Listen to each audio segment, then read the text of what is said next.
Olá, meu nome é Karen.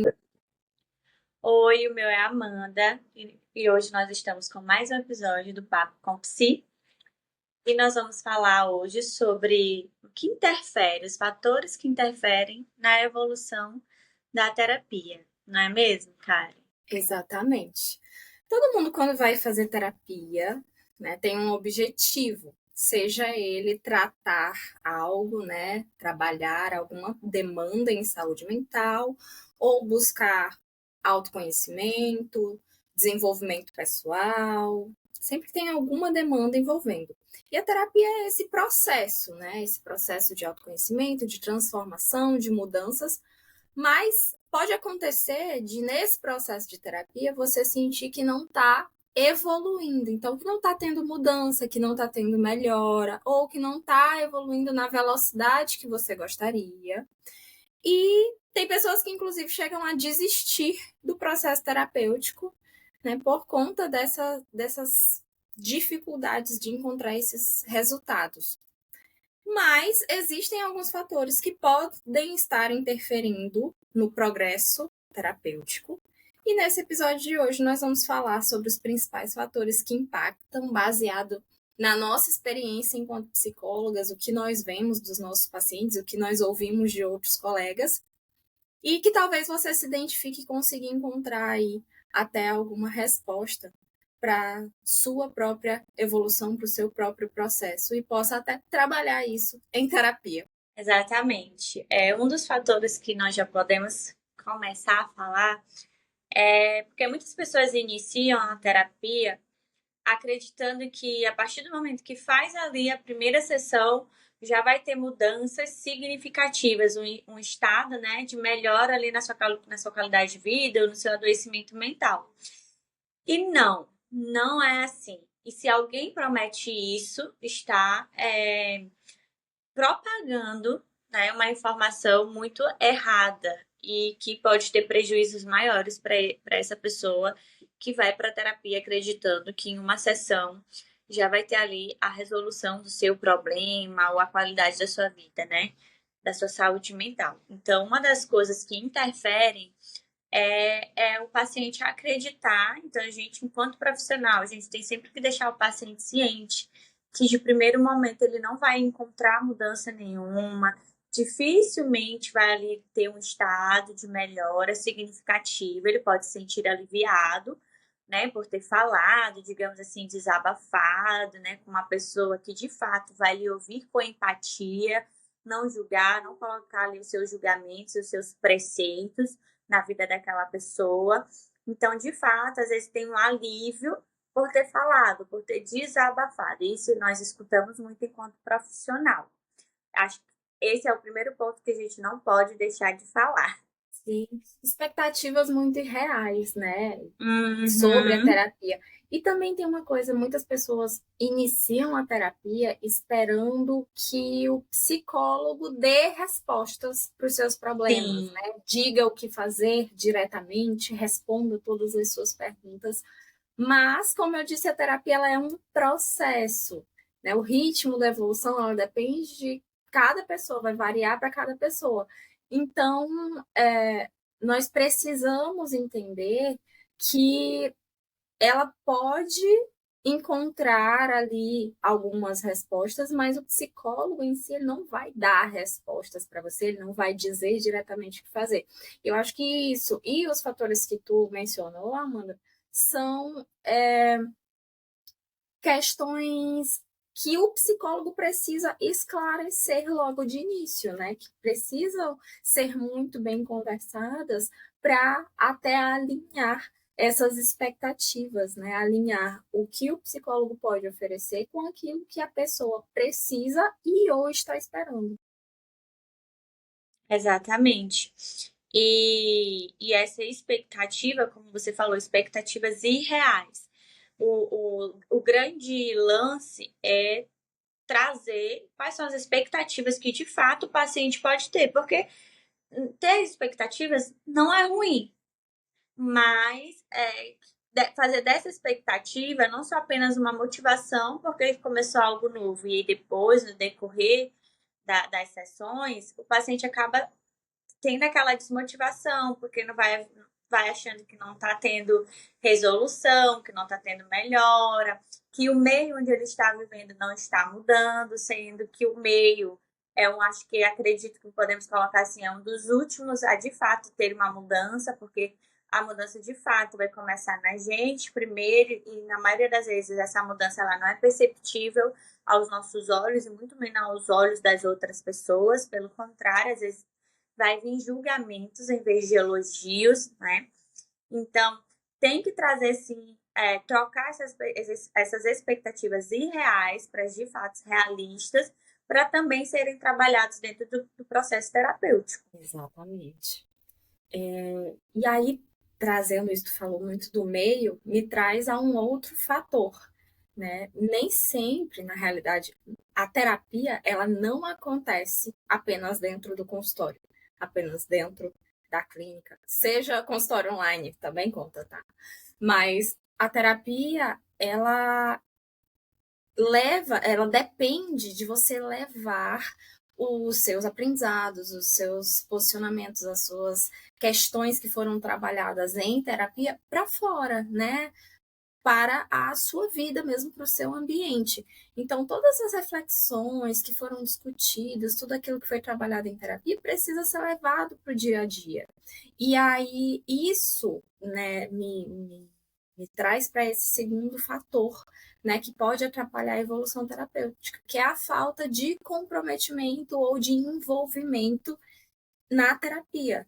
Então, a falta de engajamento, não estar ali 100% presente naquele momento, seja pulando sessões, faltando sessões, ou não se aprofundando nos temas trabalhados, ou evitando mudanças para talvez evitar frustrações ou evitar algo difícil, tudo isso pode frear a evolução, né? Pode dificultar a evolução. Então, a terapia pode atrasar essa evolução. Então, a terapia, ela depende, claro, vai depender do profissional, né, do trabalho do profissional, se ele sabe, né, de fato o que ele está fazendo ali, naquele caso, mas ela depende muito mais do paciente.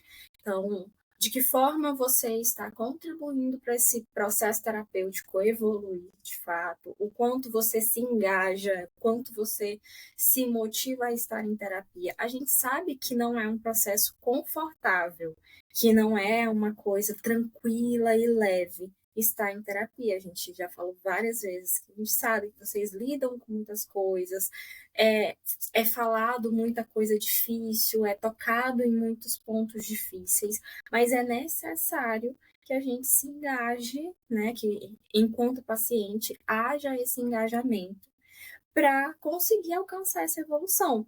E o engajamento, ele também diz sobre a sua presença, a sua frequência. Então, o paciente, ele vem uma semana sim e 5 não.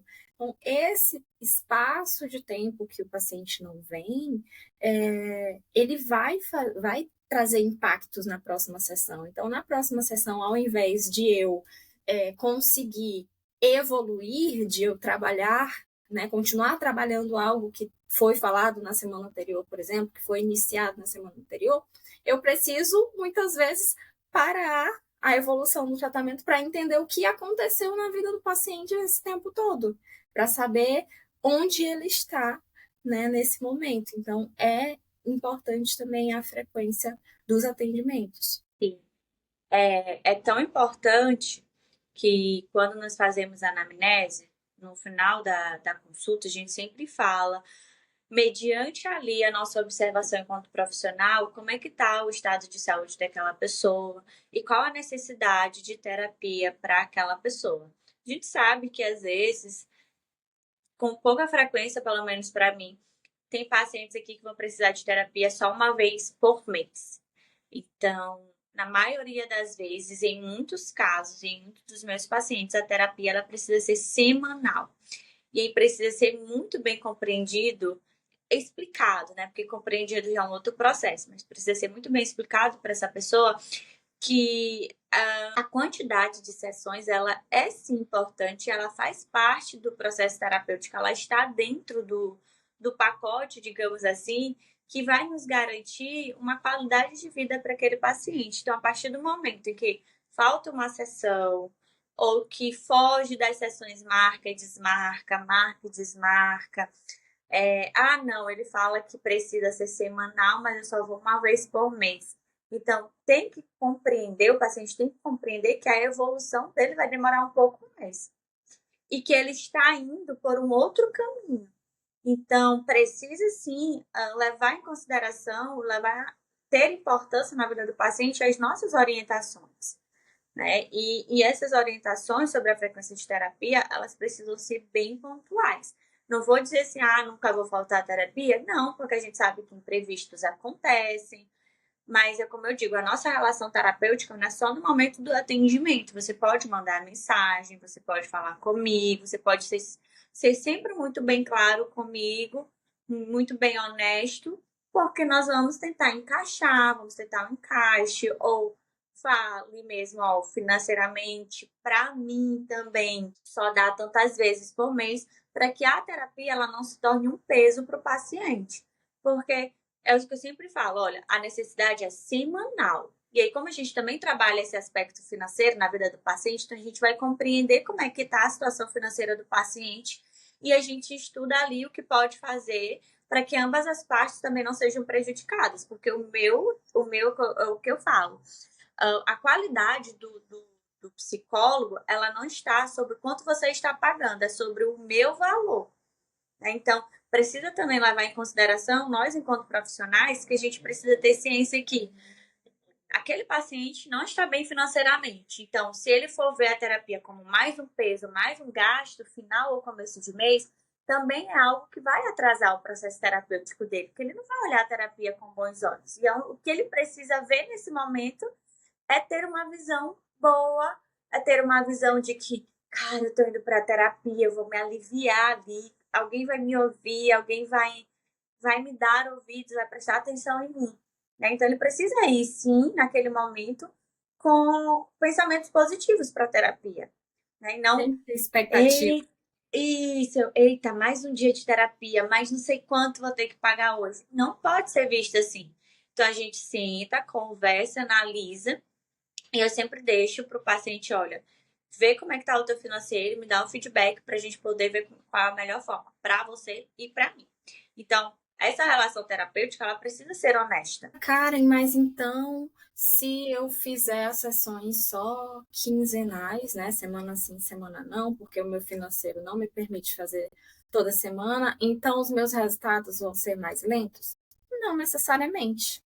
Vai depender do seu engajamento também com o processo terapêutico. Sim. Eu tenho pacientes que, por diversos motivos, já precisaram fazer terapia só quinzenal e tiveram muita evolução, porque se engajaram mesmo no processo, levaram aquilo, que é isso que a gente fala, que a terapia não é feita só no consultório, a terapia é o que você faz com aquilo que você trabalhou em consultório na sua vida, da porta para fora. Então, tiveram pacientes que fizeram esse processo primordiosamente bem. E é comum, eu vou começar a terapia uma vez por semana, vai ser pro resto da vida assim? Não necessariamente, vai depender da demanda, conforme for evoluindo, a gente vai espaçando as sessões. Isso é um processo terapêutico e a alta também é um processo, pelo menos para mim. A gente pode até fazer um episódio falando sobre a alta da terapia, né? Que tem muitos mitos e muitas coisas envolvendo isso. Mas a gente vai passando as sessões até para avaliar como que o paciente vai lidando com a vida acontecendo, sem tanto suporte, sem um suporte tão próximo também, e tudo isso. E essa questão de, como a Amanda falou, de marcar a sessão, desmarcar, marca, desmarca, também existe uma questão ali que afeta a relação terapêutica. Porque quando a gente fala em relação terapêutica, a primeira coisa que vem à cabeça, eu acho que é como o paciente se sente em relação ao profissional. Mas também existe como o profissional se sente em relação ao paciente. Então, o paciente que, toda vez que esse paciente marca, eu já sei que ele vai desmarcar. Eu tô aqui preparada, programei sessão, organizei aquilo que eu preciso trabalhar com aquele paciente, em cima da hora ele não aparece. Então, existe também uma questão que quando a gente pede assim, compareçam e tal, ou avisem com o máximo de antecedência, é também uma questão de respeito com o nosso trabalho, né, com aquilo que nós estamos fazendo e respeito com a pessoa que está te esperando, né, que está esperando por você, que se preparou para te receber. É verdade. Aí traz um outro ponto também que é muito importante falar, que nós já até fizemos um episódio aqui falando sobre a ética do profissional, né? Como saber escolher o seu psicólogo. E a gente também precisa falar da culpabilização que a gente recebe pelo paciente não ter responsabilidade pelo seu processo terapêutico, em vários pontos, né? Um dos pontos é nos culpa, né, por algo que demanda muito mais do paciente do que da gente, porque nós temos um encontro, digamos assim, uma vez por semana, e tudo que o paciente aprende, fala, a gente orienta, faz as observações necessárias, ele precisa tentar colocar isso, externalizar isso no seu meio, fora do ambiente da clínica. Se colocar só aqui, não vai ter evolução. E aí tem um outro ponto também muito importante dessas pausas entre psicólogo, não gostei desse psicólogo, eu não evoluí, aí vai para um outro profissional, para um outro psicólogo. Aí não gosta daquele psicólogo, porque em alguma coisa o psicólogo tocou que o paciente não gostou, aí ele quer retornar para mim. Né? Eu já tive uns casos assim. E por que entra na ética do psicólogo? Porque é importante você saber que, assim como a Karen falou, que assim como o paciente quer ter uma boa relação com a gente também quer ter uma boa relação com o paciente. Então, isso vai me desagradar enquanto profissional, né? E não é saudável para o paciente ficar todo o tempo trocando. Uma coisa é, você ir a primeira vez, não gostou, procura um outro. Ainda não se identificou, pode procurar um outro. Mas a partir do momento que você começa o tratamento, você precisa ter ciência de que o psicólogo não está aqui para te agradar, ele não está aqui para pegar todas as suas responsabilidades, ser um pai ou uma mãe e fazer por você o que você de fato tem que fazer, porque o processo terapêutico é isso, é você, é o paciente que tem que fazer, que tem que agir. Se não agir, não tem mudança, né? Então, essa troca de profissional prejudica mais ainda o paciente e agrava mais ainda o problema que o paciente já veio para a terapia, porque isso sinaliza várias outras demandas em processo terapêutico. Então, eu já tive vários casos assim, né? Por exemplo, eu tive um tempo da licença maternidade, eu me dei.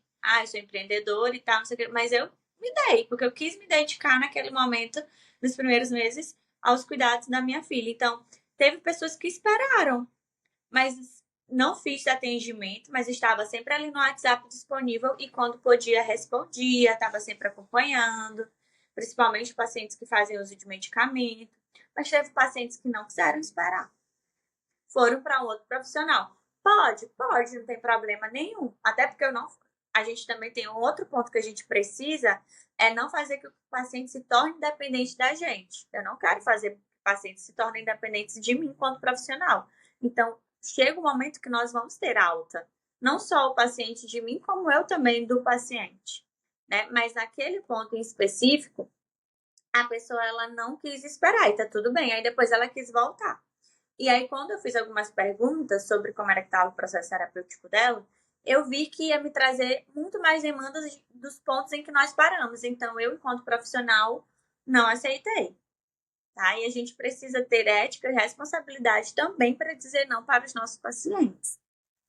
A gente também precisa saber os nossos limites, né? Exatamente. E mais uma coisa da ética do nosso trabalho, a gente precisa avaliar quando aquilo que eu conheço do paciente, quando a minha relação com ele vai interferir no processo terapêutico, né? Vai prejudicar o processo terapêutico. Então, por exemplo, no teu caso, tu viu que aquilo que tu já tinha trabalhado com aquele paciente, estava trabalhando, o fato dele ter saído, voltado e sido dessa forma, iria prejudicar a forma de tu trabalhar com ele. Então, é melhor estabelecer esse limite, né? Negar do que trabalhar e ser uma coisa que vai afetar ali todo o processo, trazer talvez até um prejuízo, seja para o paciente, seja para ti. A relação com o psicólogo, ela é um fator que pode atrapalhar, que pode interferir no andamento, né, na evolução da terapia. Então, também pode interferir nesse outro viés, né? A forma que o paciente se sente com o profissional. Então, o paciente, ele precisa se sentir à vontade para falar com o seu terapeuta. E aí, trazendo a correlação com o que a Amanda falou, o paciente, ele precisa se sentir à vontade para falar com o terapeuta, inclusive para dizer o que ele não está satisfeito. Então, já aconteceu de um paciente chegar para mim e falar: Karen, eu não estou gostando da forma que está sendo conduzidas as sessões, eu não estou gostando desse método de trabalho, a gente pode tentar uma coisa diferente? Claro, vamos adequar, vamos ver o que você precisa nesse momento. Você pode chegar para o seu terapeuta e dizer: olha, eu não estou sentindo que estou evoluindo, vamos avaliar o que está acontecendo, o que você observa também, pedir esse feedback do profissional. Porque uma coisa que pode acontecer também é de você estar tendo mudanças, né, no seu comportamento, na sua vida, e você mesmo não conseguir perceber, mas outras pessoas perceberem. Então, às vezes, você também precisa desse feedback. E você deve comunicar ao profissional quando estiver insatisfeito com algo. Então, por exemplo, nessas situações, né, não gostei desse profissional, é a primeira vez que eu procuro um psicólogo e não gostei desse profissional. Você pode comunicar para ele, inclusive, seria interessante que você comunicasse para ele o porquê de você não ter gostado, o porquê de você não dar continuidade, porque a gente não consegue adivinhar. Então, por exemplo, um paciente sumiu, parou de vir nas sessões, parou de me responder.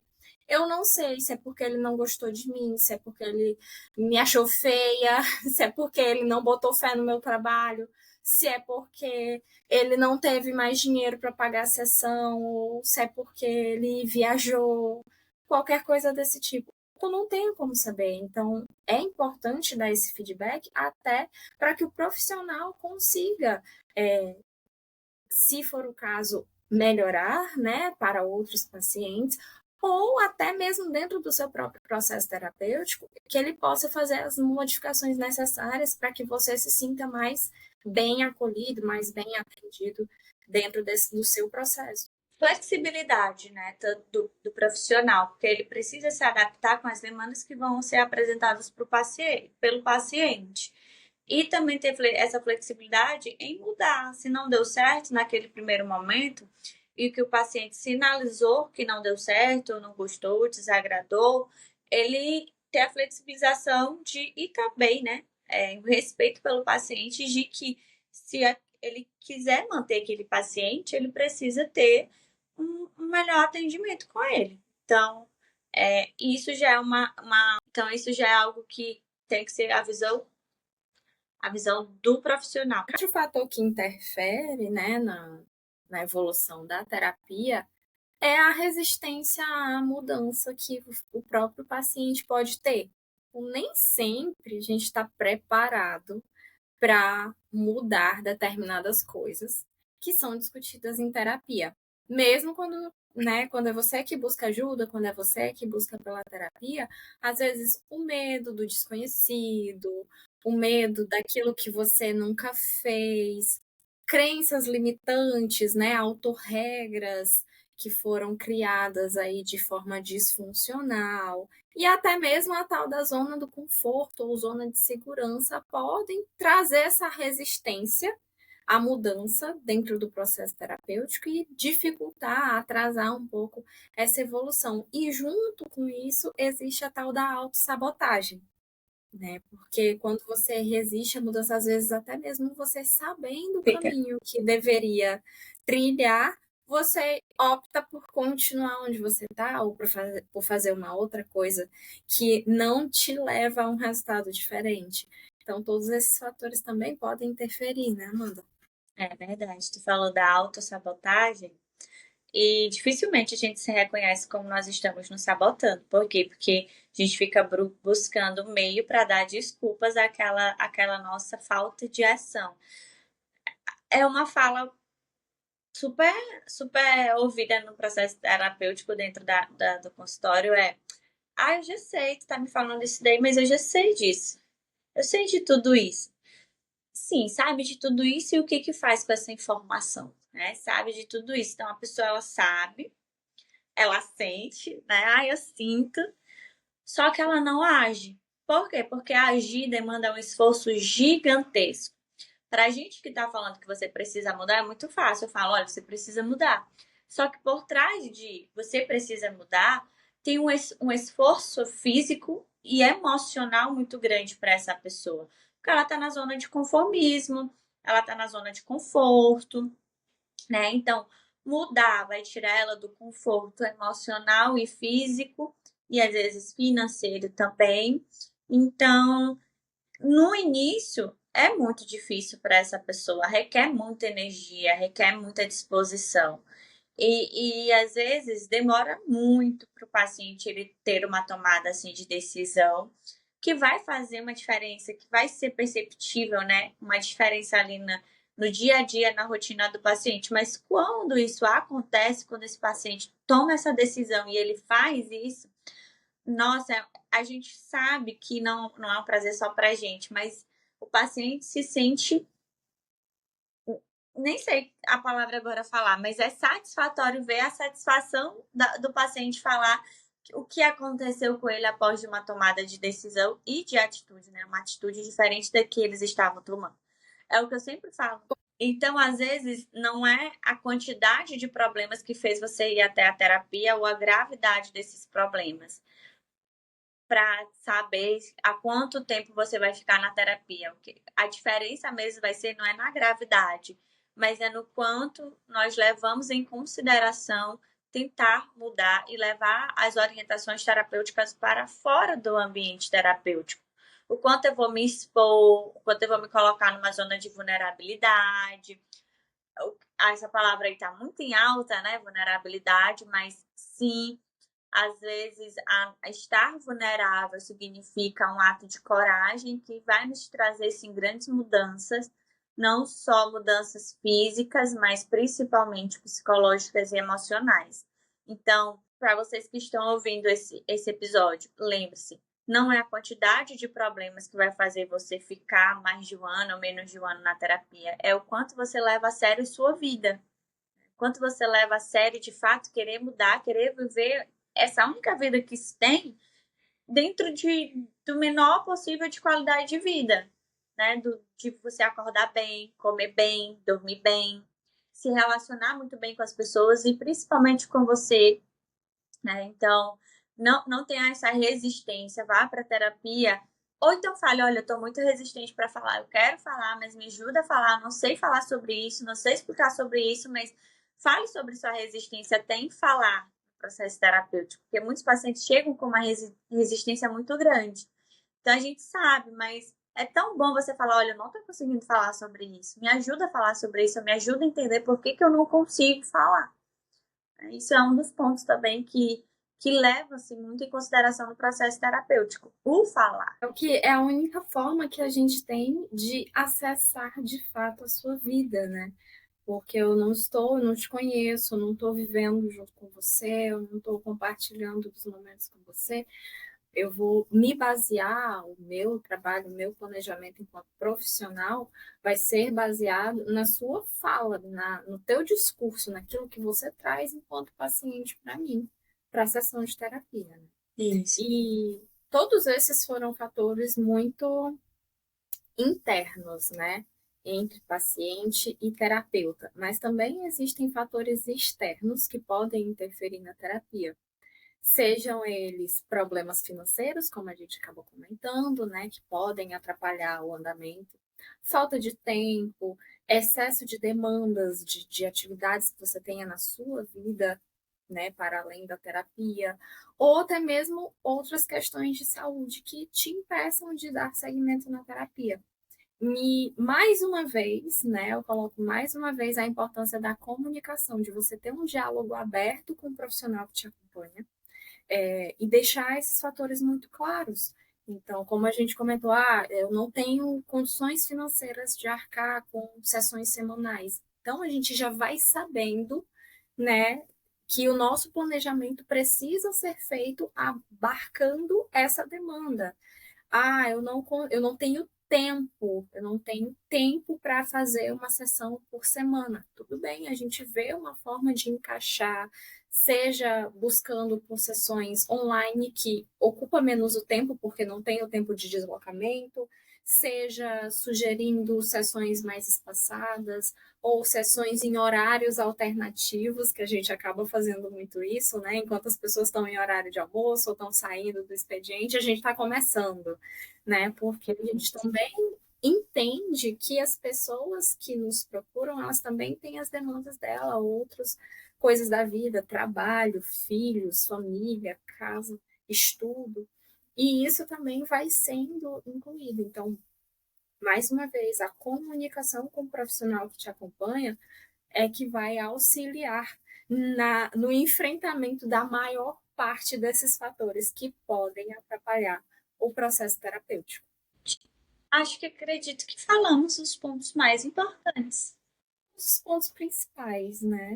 Podemos até dizer que podemos finalizar por aqui e deixar, tipo, o tema para evolução, né? Como se fosse um outro episódio. Né? Da Tipo, alta? para É, alta. o da alta, aham. Não, vamos falar de alta hoje não, pelo amor de Deus. Né? Vai ser polêmico. Mas é isso, gente. A terapia ela é um caminho, é uma construção. Cada pessoa tem o seu próprio tempo de evolução e isso precisa ser entendido e respeitado, né? Mas é importante manter a constância, é importante estar aberto ao processo, é importante ajustar as estratégias que forem necessárias, se forem necessárias, e é importante ter uma comunicação aberta e respeitosa entre paciente e terapeuta, para que a gente consiga caminhar da melhor forma. Concordo. Em gênero, número e grau com você, cara. Então é isso, a gente se vê no próximo podcast. Tchau, tchau. Tchau, tchau.